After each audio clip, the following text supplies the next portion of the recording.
You see, this is why we all get on so well. We're like, you know, three peas in a pod. Is that such a saying? I don't even know. It is now.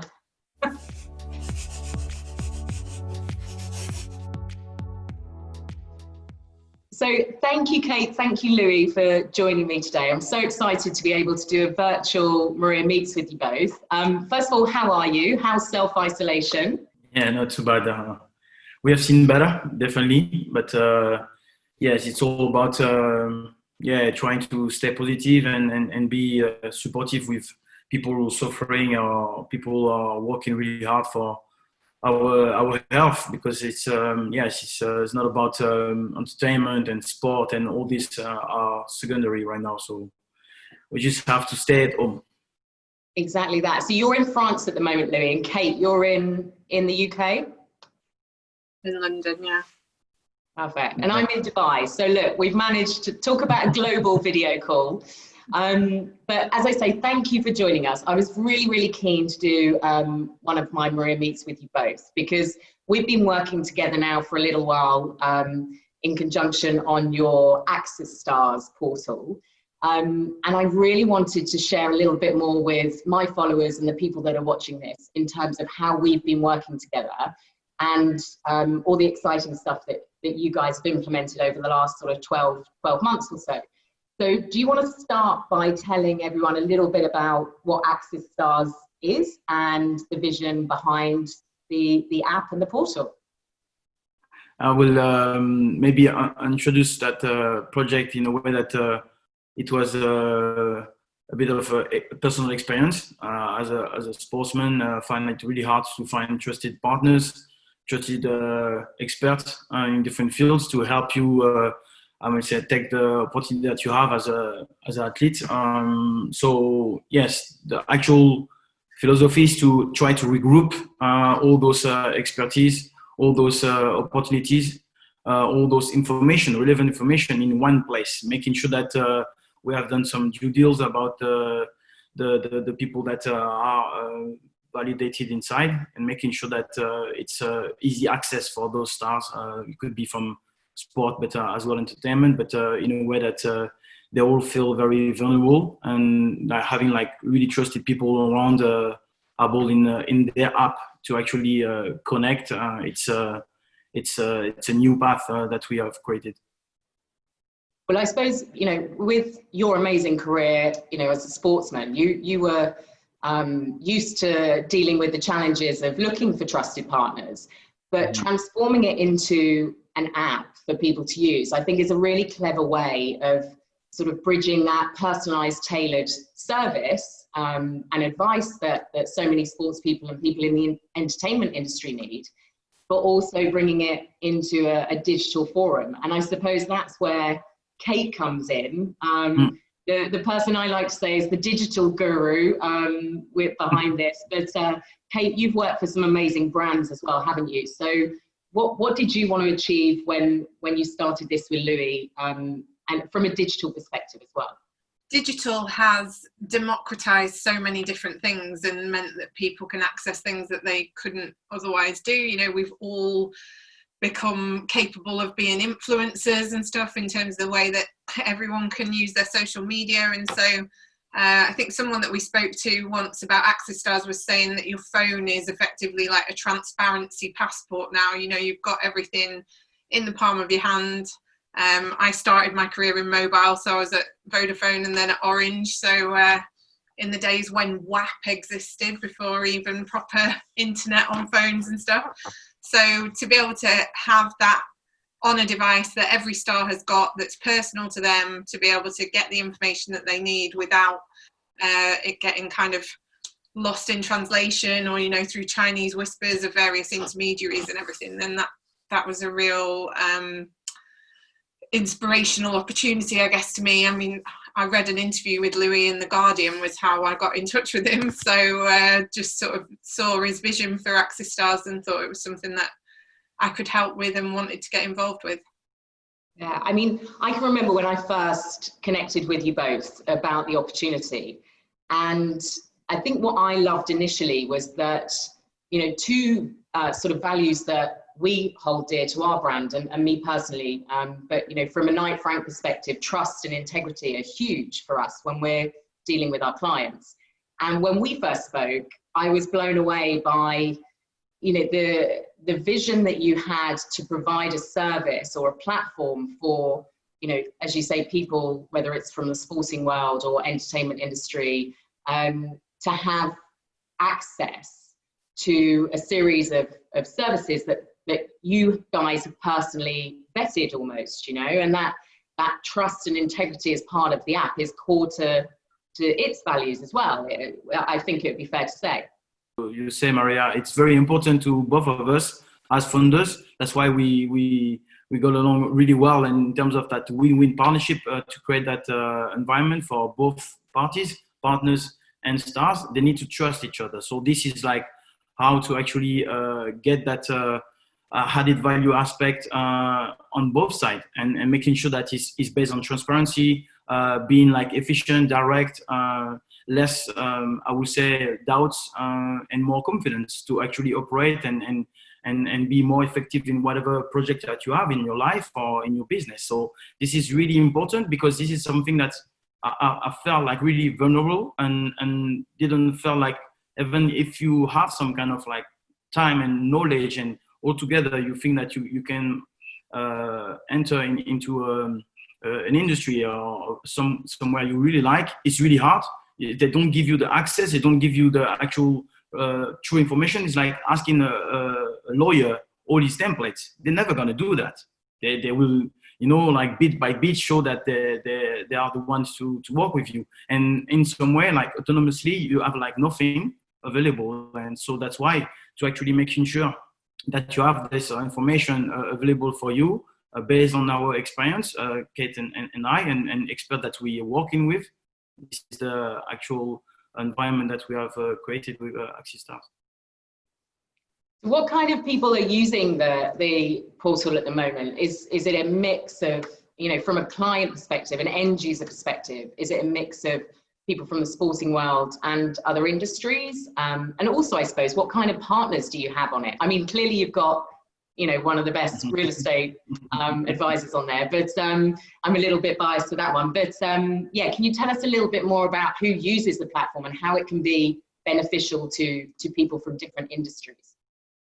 Yeah, so from a star perspective, we've got quite a wide range, both of stages of career. So there'll be people that are quite early on in their career, at the peak of their career. We've got retired stars as well in there, and then a range of different industries. So obviously with Louis' connections, we're at about 70% are footballers at the moment, but we've also got in there, you know, boxers, comedians, cricketers, rugby players, athletes, actors, singers, etc.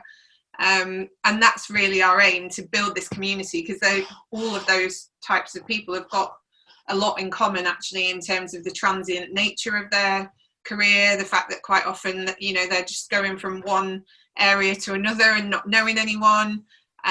So all those kind of things, to enable them to build a community kind of cross industry and be connecting with people that are wherever they're moving on to, is a really good thing. And I think as well, longer term, in terms of the way that we see this, I mean, you can see it even now with all the coronavirus going on.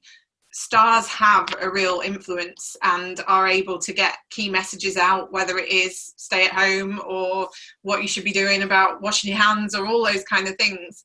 They've got the power to be able to get messages out stronger than politicians and stuff sometimes, but without the right support and infrastructure around them, it's hard for them to know what are the right things to be saying, how can they have that sort of strength in numbers as a community. So that is also something that AxisStars can help with.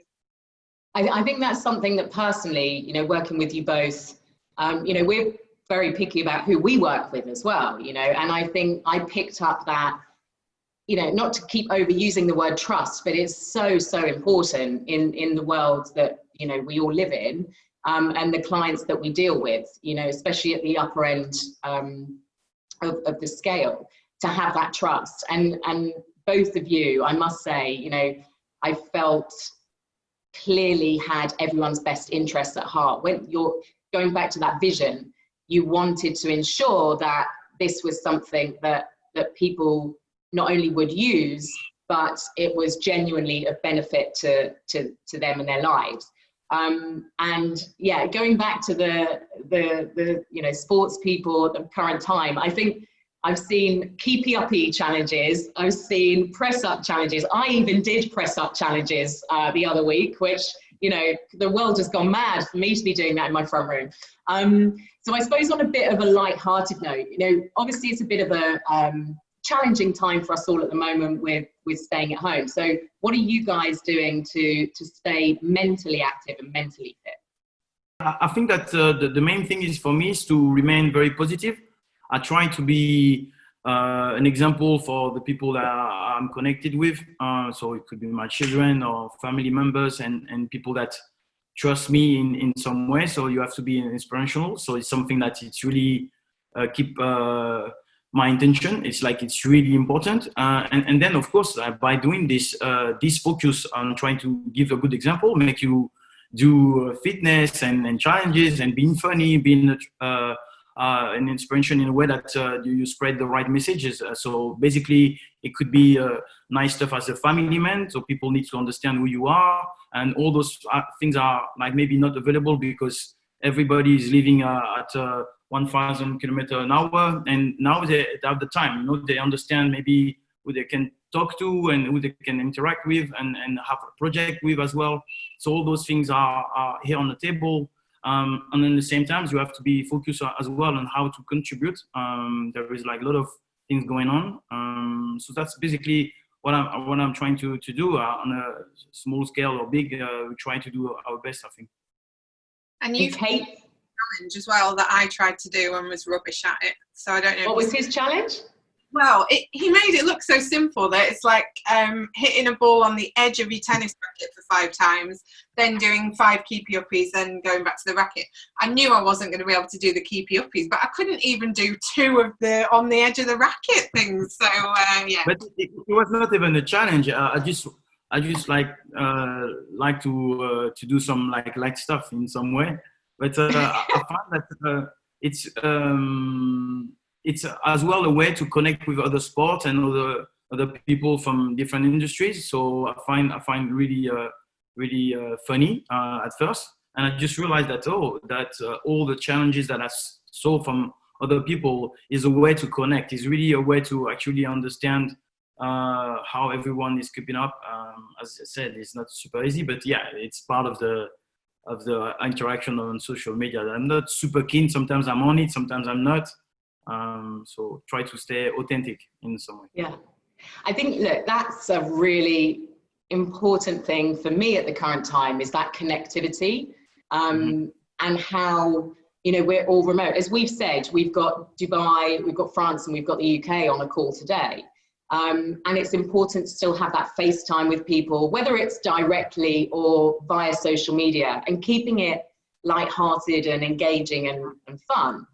But I suppose, again, it goes back to that sort of initial sort of vision for what you guys were looking to achieve with the app, is that people can have everything at their sort of fingertips, as and when, if they're sitting at home at moments like this, or if they're, in their normal lives coming back from work or training or whatever it might be. It's so important, I think, now to have access to everything digitally. But the light-hearted elements at the moment clearly are keeping us all entertained. I'll have to give that a go then, Louis. So I'll have to find a tennis racket first, mind. I don't think I've got one here at home, but yeah, maybe don't nominate me next time. That's funny because on the same way, I studied this challenge a little bit and tagged some few tennis players. And some of the guys just like done a challenge and done another one's way harder, and I can't do it. So I'm so annoyed. Yeah, just pretend you weren't on social media that day when that one came through. Just stick to the ones you can do. But look, it's all good fun, and I think, for me, and I know we've touched on this previously when we've had other calls, that positivity that you mentioned before, regardless of the current situation, how we go about our business lives, having a positive attitude is incredibly important to me, and I know it is to both of you as well. And do you think that's changed in your careers recently, perhaps since you retired, Louis, or Kate, since you've changed sort of industry? Do you think that positive outlook has changed or increased at all? I think for me personally, as I like finish my career, let's say that like my industry, you have to be positive. It's like even fake, you know, you have to show a good face and making sure that you are almost arrogant in some way, because you have to be more confident or more, I would say, determined to win and to remain the first choice. So it's like you obviously have to have that in you. But then in terms of like, I would say it's more the aspect of transparency. People wanted good, wanted bio, you know, something like healthy to eat and all those things. For me, it's very positive. For me, it's like eager to innovation. So this is really what we are very passionate with Kate, and I think you hold the same values in a way that how to improve lives, and this is on the card right now. Everybody is looking for improvement and making sure that it's like it makes sense for not only a few numbers but for the for the people in general. So all those things I think it's very positive. But we have been, again, I think it's a reminder that those things belong to maybe the more powerful ones, and they don't really live in the same way we think, I think. And this is a really sad moment, because we have to all realize that, and people are dying for that. But I think we had like a speech from our president in France yesterday night, and for the first time I think they claim in some way that they understood the people. They understood that now it's like a lot of frustration. The prevention was not on the card before, so government will have to change. They will have to really pay correctly the nurses and people in the medical, because this is a priority. The security aspect and all those things are very positive in this very bad situation. Yeah, and I think, you know, it's really important for us to have inspirational people around right now, whether that's leaders or just friends and family or connections. Yeah. And I don't think people at the current time, more so than ever, need people that they can look up to and that they find sort of more inspirational in these times of sort of global crisis, for want of a better phrase. I would say for me, the stars right now, for me, this is my personal vision, are not as inspirational as like normal human being, in the way that's very normal, that the one that every day do the very essential things, you know, like the ones who are like doing all the work right now. And this is, I think it's like something that people realize now. And yes, the actual way of like saying those things as a stars, because you have a lot of people following you, this is the reality. But the actual necessity of those people to be like put at the top in a way that we live in a priority, it's very essential. So this is our aim right now.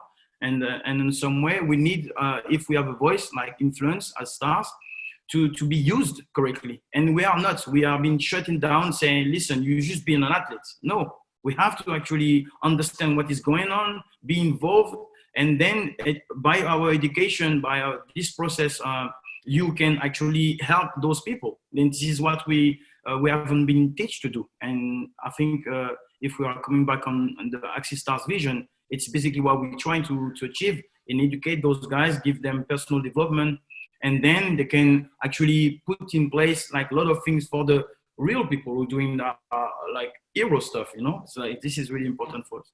Yeah, and I think that's something, and Kate, we touched on this before when we spoke previously about the great thing that I didn't fully appreciate about the app. I mean, we're obviously one of your partners on there, you know, providing the services that we offer, but you take it a step further in terms of, you were talking about blogs and, you know, sort of guides and ways to help the stars that are on the app, in terms of whether that might be social media or, you know, how to have an effect in other ways. And you know, that for me was hugely interesting and also inspirational, that you've taken the platform and evolved it to be like multi-layered and help all the stars in multiple ways rather than just purely services.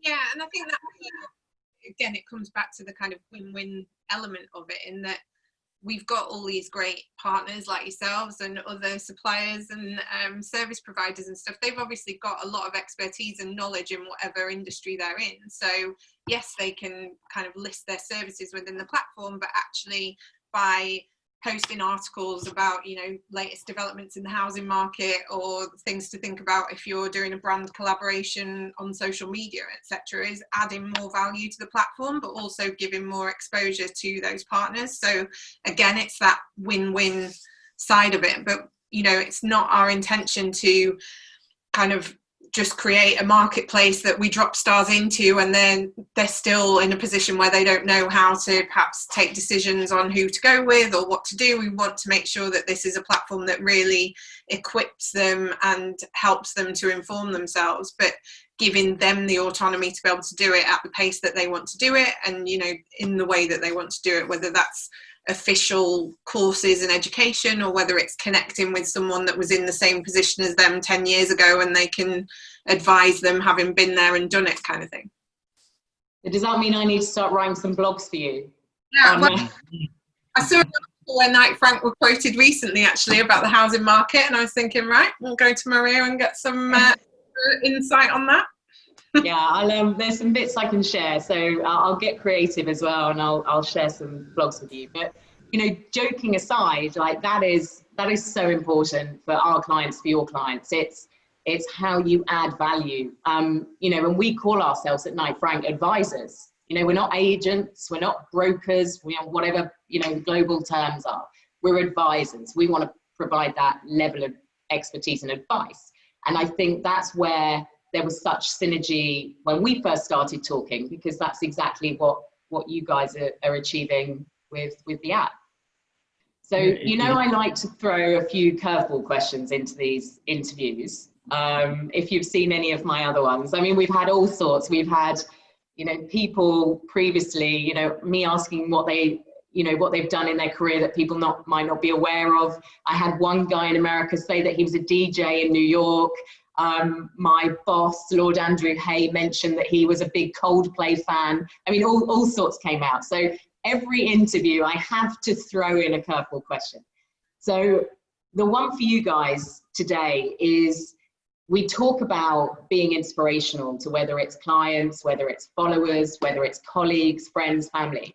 So who have you guys found inspirational in your careers, or even in your personal life, you know, close friends and family? Who have you sort of aspired to in terms of sort of leadership qualities or just general qualities in business and found them inspirational?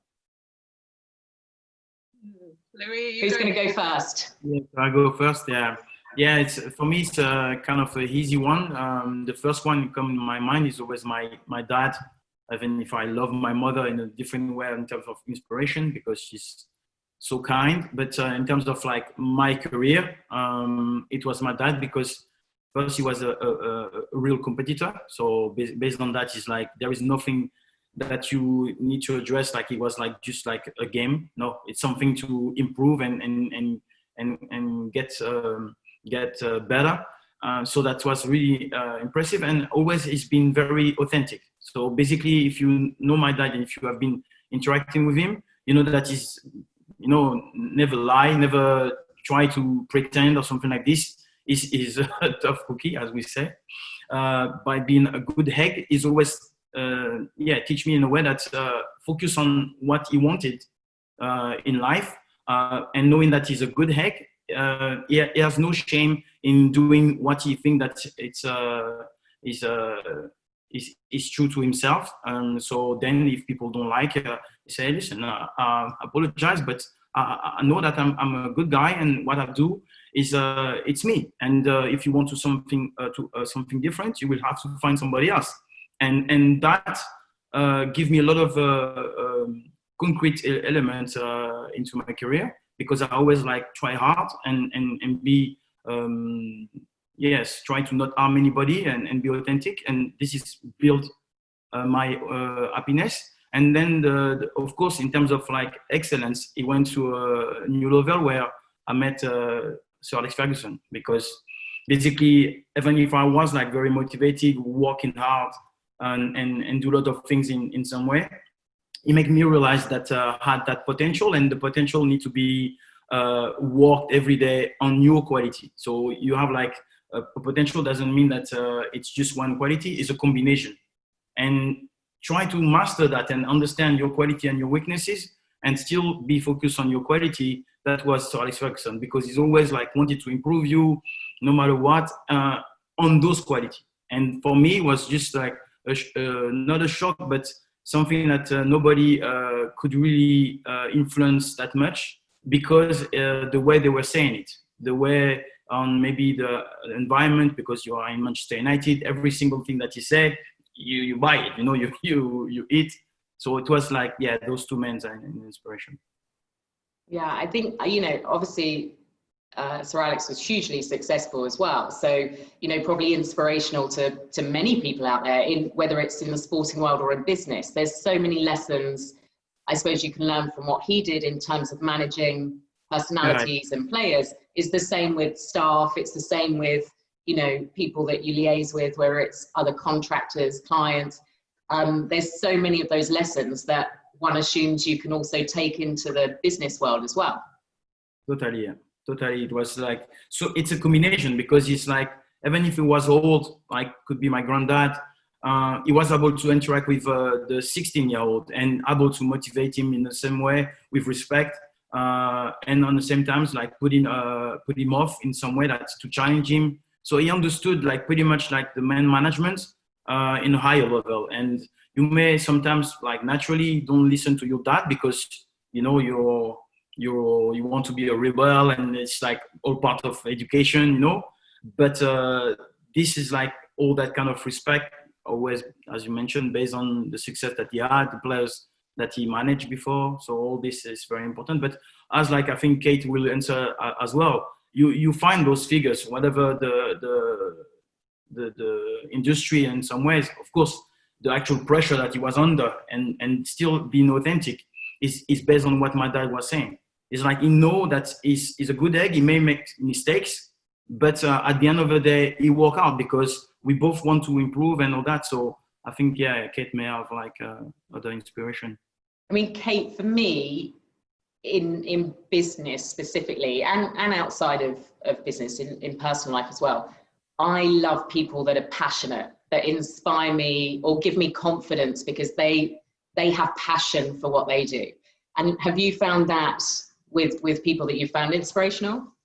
Yeah, definitely. I mean, I shouldn't have let Louis go first, because now it looks like I'm copying him, but I would definitely say my mum and dad are like one of my biggest inspirations, in that they definitely gave me confidence to just have a go at anything. And, you know, they were teachers of English as their sort of main career, but were also greyhound trainers, auctioneers, collectible book dealers, poets, authors, all kinds of things. So that definitely gave me, like I say, the confidence to just think I can have a go at this and I can work it out, even if I don't have the qualifications or whatever.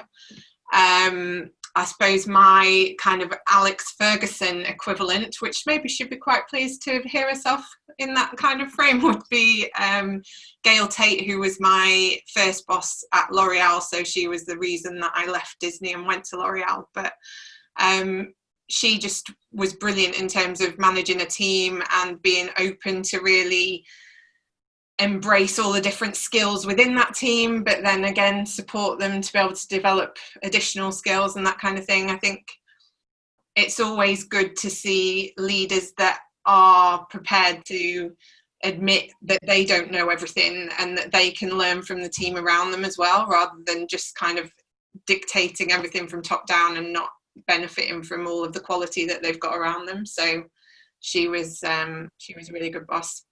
Yeah, I think you've hit the nail on the head. The most inspirational people that I've been around in my career actually are the most inclusive. They're the ones that, again, give you that confidence and motivation, but that you feel you're on the journey with them. And I think that's crucial again, in any industry, it doesn't matter what field you're in, but feeling that you're part of something bigger is hugely critical. I think that can be learned from bad managers as well. I'd say that I've learned the best stuff that I've learned for when I was then managing teams from people that weren't great managers, because it makes you really sort of think, right, that's definitely not the way to do that then, and that didn't motivate me, so I need to change that when I manage people. So yeah, no, that's a really good point, actually, because I think you take everything, if you take everything from life experiences, good and bad, there's always a way to pivot and make them positive, and make it into a life lesson from a positive perspective. So yeah, you see, this is why we all get on so well. We're like, you know, three peas in a pod. Is that such a saying? I don't even know. It is now. Good. Yeah, look, you guys, I just, you know I always say this, I always wax lyrical about this, but I really do support and believe in what you guys are doing with AxisStars. I think it's incredibly niche, but something that was probably needed for a very long time. And you guys have brought it to life. And I, for one, you know, it's been a pleasure working with you guys to just be a little part of one of the services on there. But hats off to you, because I think, you know, it really is something both incredibly exciting, but also, you know, something that provides real, true and trusted service. So thank you for you know, allowing me to be a little bit of a part of it, and working with Knight Frank over the last sort of year and a bit. Where we are saying partners, we don't call as client or you know, we are still partners, because it's really a partnership. We feel like it's like a kind of agreement, and where everybody needs to feel better, and we can share information, improve together, and make this added value a bit more concrete to the stars, and hopefully the stars giving us back as well, because it's all that triangle thing that we want to galvanize and create that energy, and why not making things even bigger impact. Yeah, no, for sure. And look, Louis, is that an AxisStars cap that you're wearing? Yes, yeah. Yeah. So when do I get some merch? When do I get sent some merch? Yeah, we need to start doing this. Yeah, a bit. and then when we do this again, I mean, hopefully at some point this year we might be able to do it in person, but then we can all wear one. Branded. Yeah, it would be great. We need to create some kind of nice event where we can invite a few of our members and share like your expertise, and share the expertise of other partners. So that's definitely something on the card, where we can materialize that, you know, what we do in the app, but actually do it with our partners on a really nice event. So it's something that we have on the card. Yeah. Well, that's something that I would certainly love to do. You know, I always enjoy working with you guys, and yeah, something that we can hold on to post coronavirus. Yeah. We can plan an event and we can all get together, and it would be lovely to see you in person. And yeah, and then you can give me my AxisStars merchandise present. Definitely. Perfect. Well, thank you so much, guys. Pleasure as always, and thank you for taking the time. And as I say, next time we can do part 2 in person, hopefully, once we get out of this phase. And yeah, look forward to seeing you both again soon. Perfect. Take care. Thanks.